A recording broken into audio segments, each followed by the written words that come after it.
Assalamualaikum warahmatullahi wabarakatuh. Perkenalkan, nama saya Anissa dengan nomor BP 1811021007 dari kelas 4A D4 Akuntansi Politeknik Negeri Padang. Baiklah, pada video kali ini saya akan menjelaskan mengenai bab 1 pendahuluan dan bab 3 metode penelitian dengan proposal penelitian saya, yaitu yang berjudul Pengaruh Ukuran Perusahaan, Profitabilitas, dan Solvabilitas terhadap audit nilai dengan reputasi KAP sebagai variabel pemoderasi, studi empiris pada perusahaan food and beverage yang terdaftar di Bursa Efek Indonesia tahun 2018 sampai tahun 2020. Pada bagian pertama ini akan dijelaskan mengenai bab 1 pendahuluan. Pada bab 1 ini akan dijelaskan mengenai beberapa hal, yaitu diantaranya yang pertama latar belakang, yang kedua rumusan masalah, yang ketiga tujuan penelitian, yang keempat manfaat penelitian, dan yang kelima yaitu sistematika penulisan. Yang pertama yaitu latar belakang. Latar belakang dari penelitian ini adalah sebagai berikut. Semakin banyaknya jumlah perusahaan yang go public berpengaruh pada keperluan akan informasi keuangan yang semakin tinggi. Kemanfaatan dari informasi keuangan ini menjadi keharusan bagi para penggunanya. Informasi dari laporan keuangan dianggap memiliki nilai kemanfaatan apabila dalam penyajiannya dilakukan dengan tepat waktu dan akurat, yaitu dapat tersedia ketika para pengguna laporan keuangan membutuhkannya. Laporan keuangan ini sangat berguna untuk mengetahui kondisi keuangan suatu perusahaan. Laporan keuangan bagi perusahaan berguna sebagai alat penguji dari pekerjaan bagian pembukuan. Namun, untuk selanjutnya, laporan keuangan ini juga digunakan sebagai dasar untuk menentukan posisi keuangan perusahaan, di mana dengan hasil analisa tersebut, pihak-pihak yang berkepentingan akan mengambil keputusan untuk perusahaan. Pentingnya ketepatan waktu dalam penyampaian laporan keuangan berguna untuk segera dilakukannya pengambilan keputusan oleh manajemen, investor, calon investor, regulator, kreditor, dan pihak lainnya. Oleh karena itu, laporan keuangan ini wajib untuk mampu memberikan penjelasan mengenai kondisi perusahaan yang sesungguhnya dan kemudian dapat digunakan untuk dasar atas pertimbangan dalam pengambilan keputusan yang strategis. Setiap tahunnya pasti ada perusahaan yang terlambat dalam menyampaikan laporan keuangannya. Sebagai contoh, pada tahun 2017, Bursa Efek Indonesia telah memberikan denda dan menghentikan sementara perdagangan untuk 17 emiten atau perusahaan tercatat. Hal ini dikarenakan perusahaan tersebut belum menyampaikan laporan keuangan audit per 31 Desember 2017. Contoh selanjutnya yaitu berdasarkan pemantauan BEI per tanggal 30 Juni 2020, ada 6 perusahaan manufaktur yang tercatat belum memenuhi kewajibannya. Salah satunya perusahaan food and beverage yaitu PT 3 Pilar Sejahtera Food Tbk dengan status belum menyampaikan laporan keuangan per tanggal 30 Desember 2019 dan belum melakukan pembayaran denda. Suspensi telah dilakukan di seluruh pasar sejak tanggal 5 Juli 2018. Nah, karena laporan keuangan tersebut sangat penting, jika terjadi keterlambatan dalam penyampaian laporan keuangan yang dilakukan oleh seorang auditor, maka dapat mengakibatkan kepercayaan dari investor tersebut menurun. Apabila terjadi keterlambatan dalam penyampaian laporan auditor tersebut, akan membuat pergerakan saham menjadi tidak stabil. Dampaknya, investor akan menganggap hal tersebut sebagai audit nilai yang bisa berdampak pada turunnya harga saham perusahaan tersebut. Audit nilai yang melewati batas dari ketentuan Bapepam LK bisa berakibat pada keterlambatan publikasi laporan keuangan. Keterlambatan publikasi laporan keuangan tersebut dapat mengindikasi bahwa telah terjadi masalah dalam laporan keuangan emiten, sehingga dibutuhkan waktu yang lebih lama dalam penyelesaian audit. Terdapat beberapa faktor yang mempengaruhi audit nilai, diantaranya yaitu ukuran perusahaan, profitabilitas, solvabilitas, dan reputasi KAP. Berdasarkan permasalahan yang telah dijelaskan pada pembahasan latar belakang tadi, maka dapat dirumuskan secara garis besar. Rumusan masalah yang akan diselesaikan dalam penelitian ini adalah sebagai berikut. Yang pertama, apakah ukuran perusahaan berpengaruh terhadap audit nilai? Yang kedua, apakah profitabilitas berpengaruh terhadap audit nilai? Yang ketiga, apakah solvabilitas berpengaruh terhadap audit nilai? Yang keempat, apakah pengaruh reputasi KAP sebagai pemoderasi ukuran perusahaan terhadap audit nilai?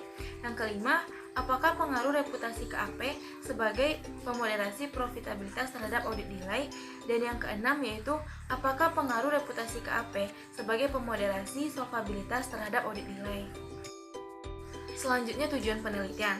Tujuan dari penelitian ini adalah sebagai berikut. Yang pertama, untuk mengetahui pengaruh ukuran perusahaan terhadap audit nilai. Yang kedua, untuk mengetahui profitabilitas terhadap audit nilai. Yang ketiga, untuk mengetahui pengaruh solvabilitas terhadap audit nilai. Yang keempat, untuk menganalisis pengaruh reputasi KAP sebagai pemoderasi ukuran perusahaan terhadap audit nilai. Yang kelima, untuk menganalisis pengaruh reputasi KAP sebagai pemoderasi profitabilitas terhadap audit nilai. Yang keenam, untuk menganalisis pengaruh reputasi KAP sebagai pemoderasi solvabilitas terhadap audit nilai. Selanjutnya yaitu manfaat penelitian. Penelitian ini diharapkan dapat memberikan manfaat bagi berbagai pihak, diantaranya sebagai berikut. Yang pertama, bagi auditor. Penelitian ini diharapkan dapat dijadikan informasi dan referensi dalam melakukan perencanaan audit yang lebih baik dalam membantu perusahaan dengan mengetahui faktor-faktor yang mempengaruhi audit nilai. Yang kedua, bagi penulis. Penelitian ini bermanfaat dalam menambah wawasan dan ilmu pengetahuan mengenai variabel-variabel yang mempengaruhi audit nilai pada perusahaan manufaktur yang terdaftar di Bursa Efek Indonesia. Yang ketiga yaitu bagi peneliti selanjutnya. Hasil penelitian ini dapat dijadikan sebagai acuan bagi rekan peneliti dalam penelitian selanjutnya yang mengambil topik terkait dengan audit nilai pada perusahaan food and beverage yang terdaftar di Bursa Efek Indonesia. Bagian terakhir dari bab 1 pendahuluan ini adalah sistematika penulisan. Sistematika penulisan ini terdiri dari beberapa bab, meliputi yang pertama bab 1 pendahuluan. Pada bab ini akan membahas mengenai pendahuluan yang terdiri dari latar belakang, rumusan masalah, tujuan penelitian, manfaat penelitian, dan sistematika penelitian. Yang kedua yaitu bab 2 tinjauan pustaka. Pada bab ini akan membahas mengenai tinjauan pustaka yang terdiri dari landasan teori, penelitian terdahulu, kerangka teoritis, dan hipotesis penelitian. Yang ketiga yaitu bab 3, metodologi penelitian. Pada bab ini akan membahas mengenai metode penelitian yang terdiri dari jenis penelitian, subjek dan objek penelitian, populasi dan sampel penelitian, sumber data dan metode pengumpulan data, variabel penelitian dan pengukuran variabel, serta metode analisis data. Di sini saya akan sedikit menjelaskan tentang bab 2 tinjauan pustaka, yaitu terkait dengan landasan teori. Teori yang digunakan dalam penelitian ini ada dua, yaitu teori keagenan dan teori kepatuhan. Yang pertama, teori keagenan atau agensi teori. Agensi teori menjelaskan hubungan antara prinsipal dan agen.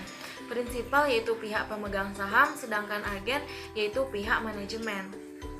Kaitan antara teori agensi dengan audit nilai menurut Maharani pada tahun 2013 menjelaskan bahwa ketepatan waktu penyampaian laporan keuangan ke publik diharapkan mampu menurunkan potensi asimetri informasi yang muncul antara perusahaan dengan pihak pemakai laporan keuangan.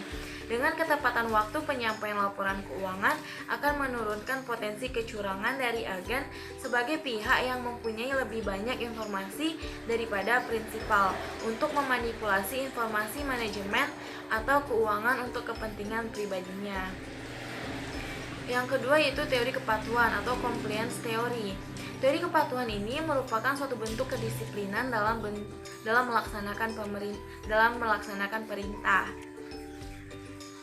Kaitan antara teori kepatuhan dengan audit nilai menurut Undang-Undang Nomor 8 Tahun 1995 mengenai pasar modal dan Peraturan Otoritas Jasa Keuangan Nomor 29-PJ-OK-04/2016 telah mengatur ketaatan terhadap ketepatwaktuan penyampaian laporan keuangan tahunan perusahaan publik di Indonesia. Peraturan ini secara legal mengatur adanya ketaatan setiap tindakan perseorangan dan organisasi yang terjun di pasar modal Indonesia untuk tepat waktu dalam penyampaian laporan keuangan tahunan perusahaan. Teori kepatuhan ini mampu memberikan stimulus bagi seorang yang memenuhi peraturan yang ada. Begitu pula dengan perusahaan yang berupaya tepat waktu dalam penyampaian laporan keuangannya, karena sudah menjadi kewajiban bagi perusahaan serta memiliki nilai kemanfaatan bagi pihak pengguna laporan keuangan. Selanjutnya kita masuk kepada bab 3, yaitu metode penelitian. Yang pertama, jenis penelitian. Penelitian ini menggunakan pendekatan kuantitatif, di mana pendekatan kuantitatif adalah suatu metode yang bersifat induktif, objektif, dan ilmiah, di mana data yang diperoleh berupa angka-angka atau pernyataan-pernyataan yang dinilai dan dianalisis dengan analisis statistik. Penelitian ini menggunakan pendekatan kuantitatif karena penelitian ini bertujuan untuk menguji hubungan antar variabel yang diteliti sehingga mampu menjawab hipotesis yang telah dijelaskan sebelumnya dan kemudian dianalisis dengan analisis statistik. Yang kedua yaitu subjek dan objek penelitian. Subjek dalam penelitian ini adalah perusahaan food and beverage yang terdaftar di dalam Bursa Efek Indonesia selama periode penelitian, yaitu 2018 sampai 2020. Sedangkan objek dalam penelitian ini adalah ukuran perusahaan, profitabilitas, solvabilitas, dan reputasi kantor akuntan publik. Data yang dianalisis meliputi laporan keuangan auditan untuk mengetahui ukuran perusahaan, profitabilitas, solvabilitas, dan reputasi KAP dari tahun 2018 sampai tahun 2020. Yang ketiga yaitu populasi dan sampel penelitian. Populasi dalam penelitian ini adalah perusahaan food and beverage yang terdaftar di Bursa Efek Indonesia pada tahun 2018 sampai tahun 2020.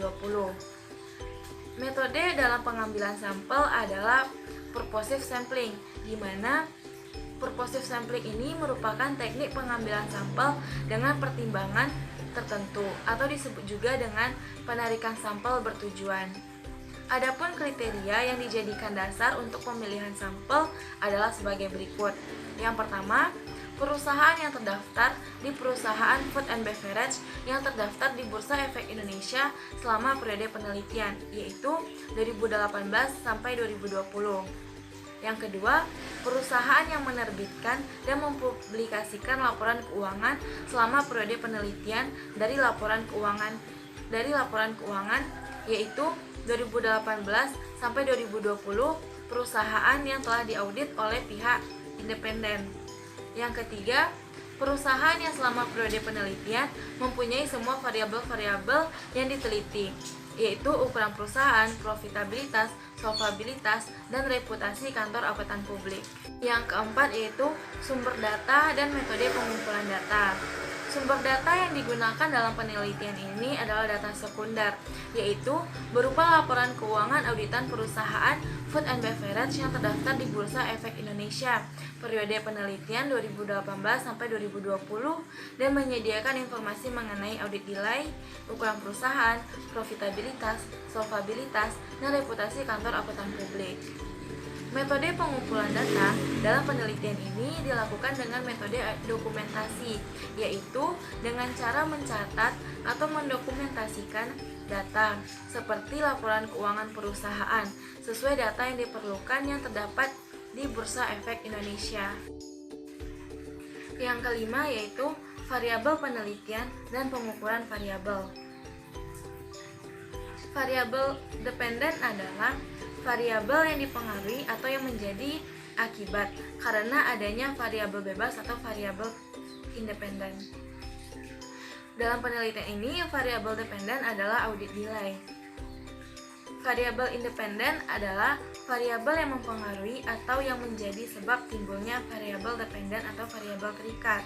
Dalam penelitian ini, variabel independen adalah ukuran perusahaan, profitabilitas, dan solvabilitas. Variabel pemoderasi adalah variabel yang dapat memperkuat atau memperlemah hubungan langsung antara variabel independen dengan variabel dependen. Dalam penelitian ini, variabel pemoderasi adalah reputasi kantor akuntan publik. Variabel yang pertama yaitu audit delay. Variabel ini diukur secara kuantitatif dalam jumlah hari dengan menggunakan selisih antara tanggal penerbitan laporan keuangan dengan tanggal penerbitan laporan audit di dalam laporan keuangan. Persamaan yang bisa digunakan untuk menghitung audit delay ini adalah sebagai berikut. Audit delay sama dengan tanggal laporan audit dikurang dengan tanggal laporan keuangan. Variabel selanjutnya yaitu ukuran perusahaan. Ukuran perusahaan yang digunakan dalam penelitian ini diukur dengan menggunakan total aset atau jumlah kekayaan perusahaan. Total aktiva atau aset tersebut menunjukkan total sumber daya yang dimiliki oleh perusahaan yang akan memberikan manfaat ekonomi di masa yang akan datang. Ukuran perusahaan ini diukur dengan menggunakan skala rasio, di mana dihitung dari jumlah aset yang dimiliki oleh perusahaan.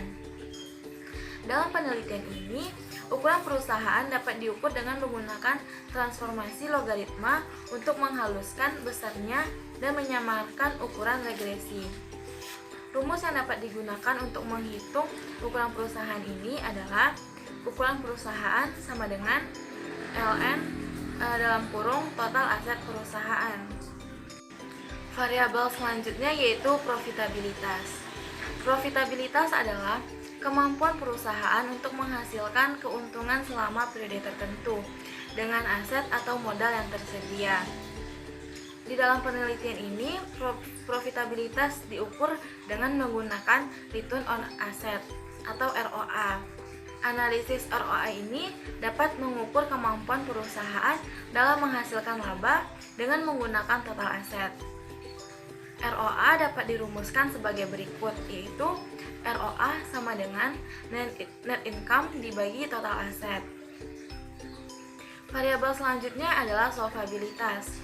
Solvabilitas merupakan kemampuan perusahaan dalam melunasi hutangnya, baik hutang jangka pendek maupun hutang jangka panjang.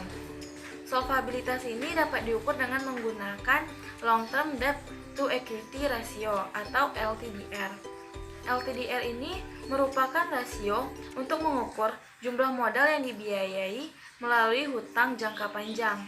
Semakin rendah LTDR, maka semakin baik kondisi perusahaan tersebut. Hal ini dikarenakan LTDR yang tinggi menunjukkan bahwa besarnya beban perusahaan untuk membayar hutang yang dimilikinya. LTDR ini dapat dirumuskan sebagai berikut, yaitu LTDR sama dengan long term debt dibagi equity. Variabel yang terakhir yaitu variabel reputasi kantor akuntan publik. Kantor akuntan publik yang berafiliasi dengan KAP Big Four akan menyelesaikan auditnya lebih awal dibandingkan dengan KAP non-Big Four. Adanya tenaga spesialis pada KAP Big Four ini akan membantu perusahaan lebih cepat dalam menyelesaikan proses audit dan menyampaikan laporan auditnya. Oleh karena itu, tenaga spesialis dalam KAP Big Four ini harus memiliki kompetensi, keahlian, dan kemampuan yang dapat mempercepat proses audit dan dapat mempersingkat terjadinya audit delay. Reputasi kantor akuntan publik ini diukur dengan variabel dummy, di mana diberikan nilai 1 jika perusahaan diaudit oleh KAP Big Four. Sedangkan jika perusahaan diaudit oleh selain KAP Big Four, maka akan diberikan nilai 0. Yang keenam yaitu metode analisis data. Yang pertama yaitu analisis statistik deskriptif. Statistik deskriptif adalah proses transformasi data penilaian dalam bentuk tabulasi sehingga mudah dipahami.